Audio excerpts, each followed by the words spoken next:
धोखेबाज लड़की की लव स्टोरी। जब हम किसी से प्यार करने लगते हैं तो हम अपना तन, मन और धन सब कुछ देने को तैयार हो जाते हैं। कभी भी एक प्रेमी अपनी प्रेमिका का दिल नहीं तोड़ना चाहता है, लेकिन जब प्रेमिका की बात हो तो अलग ही व्यवहार होने लगता है। आज की इस शॉर्ट लव स्टोरी में बहुत कुछ देखने को मिलेगा। आखिर एक गर्लफ्रेंड एक आशिक के लिए कितना समर्पित है। ये शॉर्ट लव स्टोरी महेश और राधिका की है। दोनों एक दूसरे से वर्षों से प्यार तो करते थे, लेकिन इजहार नहीं कर पा रहे थे। एक दिन महेश के घर में बर्थडे पार्टी थी, तो उसमें राधिका भी शामिल थी। राधिका को देखकर महेश मदहोश होता जा रहा था। वो सोच ही रहा था, आखिर राधिका को अपने प्यार के बारे में कैसे बताऊं। उतने में राधिका ने उससे उसके घर छोड़ने के लिए कहा, तो महेश बहुत ही प्रफुल्लित मन से तैयार हो गया और रास्ते में अपने दिल की बात बताया। तो राधिका बोली, नहीं महेश, मैं आपको भाई मानती हूँ, उम्र में भी छोटी हूँ। तो महेश ने गाड़ी रोककर राधिका के पैर पकड़ लिए।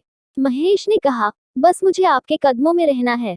आखिर में राधिका मान गई और कॉल और व्हाट्सएप पर बात न करने की सलाह दी।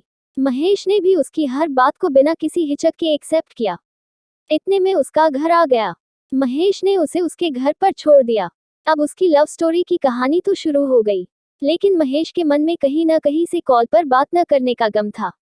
उसे फील हुआ, राधिका पहले से ही किसी से अटैच है। मैं उसकी खुशी में बाधा बन रहा हूँ। वो खुश है तो मेरा प्यार खुश है। इतना सब कुछ मंथन करने के बाद महेश ने लड़की से माफी मांगने का फैसला लिया। लगभग 2 दिन बाद महेश ने किसी तरह से लड़की से जाकर माफी मांगी। महेश ने बोला, राधिका मुझे माफ कर देना, मैं आपसे प्यार नहीं करता। इतना कहते ही राधिका पूरी तरह से शॉक्ड रह गई।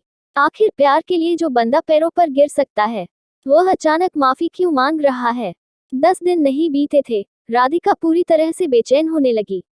महेश से मिलना चाहती थी, अपनी गलती की माफी मांगना चाहती थी। जैसे तैसे राधिका ने महेश से कांटेक्ट किया और अपने प्यार का इजहार किया। साथ जीने मरने की कसम तक खाए। राधिका का बर्थडे 9 जुलाई को था। बारिश और तूफान पूरी तरह से मजबूर कर रखा था। लोगों का आना जाना मुश्किल था। इसके बावजूद महेश ने बर्थडे सेलिब्रेशन के लिए मार्केट जाकर उसके लिए गिफ्ट लिया। उसी रात में मिलने की प्लानिंग भी थी। महेश रात के 1 बजे उससे मिलने गया। उसे गिफ्ट देकर उसके माथे पर टीका लगाया, फिर गले जैसे ही लगाना चाहा, तो राधिका महेश के ऊपर भड़क गई। सिर्फ इसीलिए प्यार करते हो। महेश एकदम शून्य हो गया, मानो उसके पैरों तले से जमीन खिसक गई हो। वहां से वह चुपचाप भीगी आंखों में आंसू लिए चला आया। दोनों की बातचीत बंद हो गई और अलग अलग रहने लगे। महेश के दिल पर जो चोट लगी थी, वह कभी नहीं भूल सकता था। उसके सारे कांटेक्ट को ब्लॉक कर दिया था। 2 महीने बाद राधिका ने अपनी फ्रेंड के नंबर से कॉल करके माफी मांगी, तो महेश ने साफ इनकार कर दिया। मैं कभी भी आपसे संपर्क नहीं रख सकता हूँ, मैं आपके काबिल नहीं हूँ। इतना सुनते ही राधिका रोने लगी और एक चांस के लिए गिड़गिड़ाने लगी। तो महेश भी मन गया। अब दोनों की लव स्टोरी बहुत अच्छे से चल रही थी। दोनों एक दूसरे से मिलने जुलने भी लगे थे। महेश राधिका की हर जरूरत को पूरा करता था, यहाँ तक उसके कॉलेज की फीस भी भरता था। एक दिन राधिका और महेश लॉन्ग ड्राइव पर थे, तो राधिका के नंबर काफी कॉल और मैसेज आते रहते, लेकिन राधिका ने महेश के सामने कोई भी कॉल और मैसेज पिकअप नहीं किया। महेश को रास्ते में शक होने लगा, आखिर बात क्या है। जब महेश ने मोबाइल को चेक करने के लिए मांगा, तो राधिका ने स्विच ऑफ होने का बहाना किया। अब राधिका और भी शक के घेरे में आ गई। महेश ने गाड़ी रोकी और मोबाइल लिया तो देखा 53 मिस्ड कॉल्स और व्हाट्सएप खोलकर चेक किया, तो आई लव जानू जैसे मैसेज लगभग 16 लड़कों के थे, जिसमें राधिका का भी रिप्लाई था।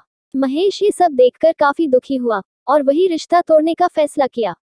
लड़की को वही छोड़कर वह घर चला आया।